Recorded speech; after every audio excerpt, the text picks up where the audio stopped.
और दस्ते का किरदार अदा किया। अब मैं एसपीपी मफरूज सयाल साहब से रिक्वेस्ट करता हूँ आए। मैं तो सबसे पहले अपनी स्पीच स्टार्ट करने से पहले हमारे जो चीफ जस्टिस साहब हैं, मैं उनको मीडिया के जरिए पैगाम देना चाहूंगा कि चीफ जस्टिस साहब, आपने घबराना नहीं है। आप हमारी पार्टी लीडरशिप ने जो पार्टी पॉलिसी थी वो तो बयान कर दी है। मैं सिर्फ अपने कारकुनों के लिए, पीटीआई के वर्कर्स के लिए सिर्फ इतनी बात करूंगा कि वो अकेले नहीं हैं, हम तमाम वर्कर के साथ हैं। हमारी ILF की टीम इन वर्करों के पीछे है। हमने अरशद के लिए, हमने मुदस्सिर के लिए और हमने अब फहद के लिए सिंध हाई कोर्ट में कॉन्स्टिट्यूशन पिटीशन फाइल की है। और इंशाअल्लाह मुझे अल्लाह से यकीन है, अदलिया पे मुझे पूरा यकीन है कि इंशाअल्लाह 6 तारीख को नोटिस है। सबके खिलाफ, अपनी इदारों के खिलाफ बात करने का हमें कभी नहीं कहा। मैं शर्त से कह सकता हूं, ना तो मुदस्सिर ने कोई ऐसी बात की होगी, ना अरशद ने कोई ऐसी बात की होगी, ना कोई फहद ने ऐसी बात की होगी। ये बच्चे हमारे साथ उठते बैठते हैं, हमें पता है इनकी क्या तरबियत है। लिहाजा आपसे भी गुजारिश है कि आप लोगों को कोई और पैगाम देने की कोशिश ना करें। लोगों का दिमाग इस वक्त एक तरफ बन चुका है, कौम पाकिस्तान के साथ खड़ी हो चुकी है। लिहाजा ये आपकी भी जिम्मेदारी है कि आप ये फिक्र है, तुम्हारा मेरा ला इलाहा इल्लल्लाह, ये रिश्ता है मेरा। मैं एक शहीद का भाई हूं और मुझे पता है कि मैंने अपने इदारों की किस तरह इज्जत करनी है। लिहाजा हमें बताने की कोशिश ना की जाए, हम इंशाअल्लाह ताला बहुत अच्छे तरीके से करेंगे। लेकिन अब ये वक्त आ गया है कि पाकिस्तान की कौम ने अब आपको भी ये बार बार बताना है और आपको बार बार याद दिलाना है कि आपकी ये जिम्मेदारी है कि आपने पाकिस्तान को बचाना है। ये हम आपके ऊपर ये हमारी सोच है, ये हमारी समझ है और ये हमारी आपसे उम्मीद है कि आपने पाकिस्तान को बचाना है। पाकिस्तान इस वक्त डूब रहा है। एक करप्ट हुकूमत PDM के तहत जो बैठी है, जिसके साथ 12-13 सियासी जमातें हैं। आप ही ने बताया था कि ये करप्ट हैं, अब आप ही ने आपको निकालना है। रही बात हमारी, इंशाअल्लाह ताला हमारा किबला पहले भी दुरुस्त था, अभी भी दुरुस्त है और इंशाअल्लाह ताला आगे भी दुरुस्त रहेगा। हम डिमांड करते हैं कि आपके पास फहद, मुदस्सिर और अरशद, अगर ये आपके पास है तो आपकी मेहरबानी। ये अच्छे खानदान के बच्चे हैं, ये पाकिस्तान तहरीक इंसाफ के वर्कर हैं। तहरीक इंसाफ में दहशतगर्द नहीं है, तहरीक इंसाफ में मुल्क दुश्मन लोग नहीं है। पाकिस्तान तहरीक इंसाफ का एक एक वर्कर पाकिस्तान के लिए खून बहाने के लिए तैयार है। और मेरे कराची के गयूर नौजवानों, बुजुर्गों, बहनों, अस्सलाम वालेकुम। आप देख रहे हैं, पूरी दुनिया देख रही है जिस तरीके से इस मुल्क में, पाकिस्तान में, इस इम्पोर्टेड सरकार के आने के बाद इंसानी हुकूक की पामाली हो रही है। हमने कभी दुनिया की तारीख में भी नहीं देखा कि खवातीन और बच्चों के ऊपर भी जुल्म किया जाए और उन पे हाथ डाल के उनको भी जेल में डाला जाए। ये सिर्फ इस इम्पोर्टेड सरकार के आने के बाद हो रहा है कि 12 साल और 14 साल और 16 साल के बच्चों को भी जेल में डाल दिया। मुल्तान से खातून डॉक्टर को भी जेल में डाल दिया और गुनाह कसूर कुछ नहीं है, सिर्फ वो इमरान खान के साथ है, इस मुल्क के पाकिस्तान के साथ है, पाकिस्तान की हकीकी आजादी के लिए, पाकिस्तान की जमहूरियत के लिए साथ है। लेकिन इनकी आंखों पे पट्टियां बंधी हुई है।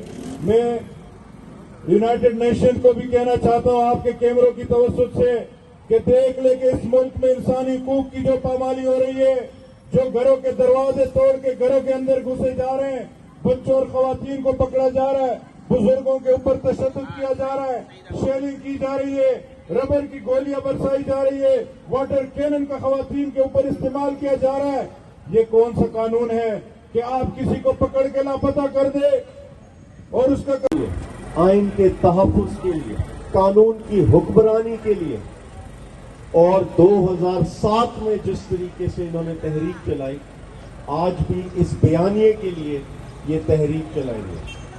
मैं नामालूम अफराद से ये कहूंगा अगर तो आप ये जद खौफ करने के लिए, डराने के लिए ये कारकुनान को आप अगवा कर रहे हैं, तो एक चीज समझ लें, इस शहर में तारीख है हमारी। हमने यहाँ MQM के डेथ स्पॉट भी देखे, उनका मुकाबला किया। हमने यहाँ ANP के कब्जा माफिया का मुकाबला किया। हमने यहाँ गैंग वॉर और पीपल्स पार्टी के वो जो गुंडे थे, बत्ताखोर थे, उनका मुकाबला किया इस शहर में। अपने आवाज बुलंद करने से नहीं हटे पीछे। बोरी बंद लाशें देते थे। हमारी जारा आपा को शहीद किया इस शहर में। हमारे कारकुनान को अगवा किया। क्या हम चुप बैठ गए? क्या हम खत्म हो गए? क्या सियासत छोड़ दी हमने? ये जुल्म जबर हम मुकाबला कर चुके हैं, करते रहे हैं। हमारी ट्रेनिंग है इसमें। आपने हमारी आवाज बंद करनी है। हमारी आवाज सिर्फ एक चीज हमारी आवाज को चुप करा सकती है, वो है फिल फॉर इलेक्शन।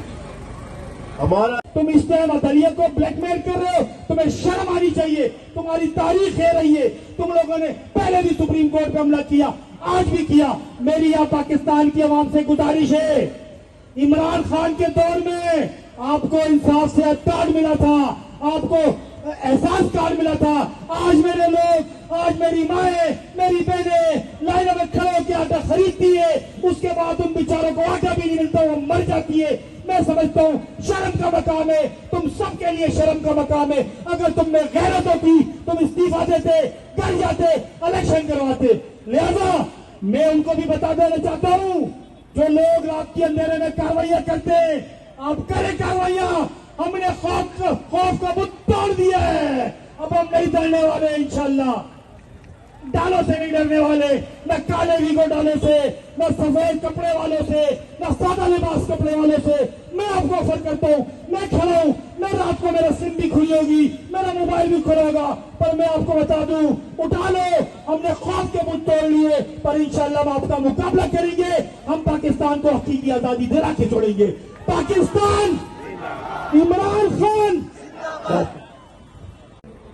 सबसे पहले मैं शुक्रिया अदा करता हूं इमरान खान के उन टाइगर्स का, हमारी खवातीन का, जो इस आलम में रोजे की हालत में आए खड़े। मैं इम्पोर्टेड हुकूमत मीडिया के दोस्तों का खासकर और मीडिया के दोस्तों से गुजारिश करूंगा, खुदारा रिस्क अल्लाह के हाथ में, नौकरी अल्लाह के हाथ में। आप लोग दिखाया करें, ये सोशल मीडिया, ये भी आपकी टीम है। बहुत सी खबरें आपको जो नहीं पता चलती और सोशल मीडिया से पता चलती है, आप लोग भी इनके लिए आवाज उठाएं। ये आज अगर अरशद, फहद, अजहर मछवानी, मासूम, जितने हमारे सोशल मीडिया के दोस्त थे, इनको उठाया जा रहा है। इनका कसूर क्या है? इन्होंने ना कभी गमला मारा किसी को, ना पत्थर मारा, ना कोई नारा मारा, ना आवाज मारी। इन्होंने वो काम किया जो काम आप लोग कर रहे हैं। ये आज इनके साथ हो रहा है, कल खुदा न खास्ता आपके साथ होगा। उन्होंने सिर्फ हकाइक बताए, बल्कि आपके साथ भी हो रहा है। उन्होंने हकाइक बताए जो ग्राउंड की रियलिटी होती है। आज भी सोशल मीडिया के दोस्त थे, पता इनका क्या कसूर है? अगर ये वापसी में घर जाते हुए गायब हो जाए, इनका क्या कसूर है? मैं इम्पोर्टेड हुकूमत, उस बेशरम और खासकर मैं उस हराम के जो खुद हराम का है, राना तनवीर, इसको मैं कहता हूँ, तू हराम का रखता है, तेरी शक्ल हरामियों वाली है, तू होगा। लिहाजा जो लोग है, जो पाकिस्तानी अवाम है, वो आटा उनको आज नहीं मिल रहा। किधर गए बेशर्मो तुम?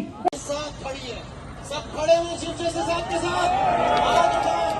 चीफ जस्टिस साहब, ये आपको डराने की बहुत कोशिश करेंगे, ये आपको धमकाने की भी कोशिश करेंगे, लेकिन आपने घबराना नहीं है, क्योंकि आज पूरा पाकिस्तान जिस तरह इमरान खान के साथ खड़ा हुआ है, सिर्फ एक कॉज के लिए।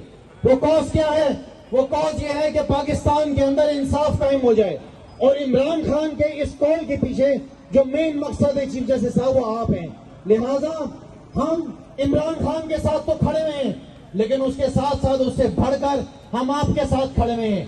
ये वक्त है चीफ जस्टिस साहब, आपने इंसाफ करना है। ये तोती जो रोज तू करती है, इसको छोड़ें आप। आज पूरा पाकिस्तान इकट्ठा है, पूरा पाकिस्तान इस इंतजार में है कि इंसाफ मिलेगा, और वो इंसाफ से भी एक रास्ते मिल सकता है। वो रास्ता ये है कि पाकिस्तान के अंदर जो 90 डेज में इलेक्शंस होने हैं, जो कि पंजाब और केपी में होने हैं, वो सबसे पहले हों। इससे ज्यादा हम कुछ नहीं मांग रहे हैं।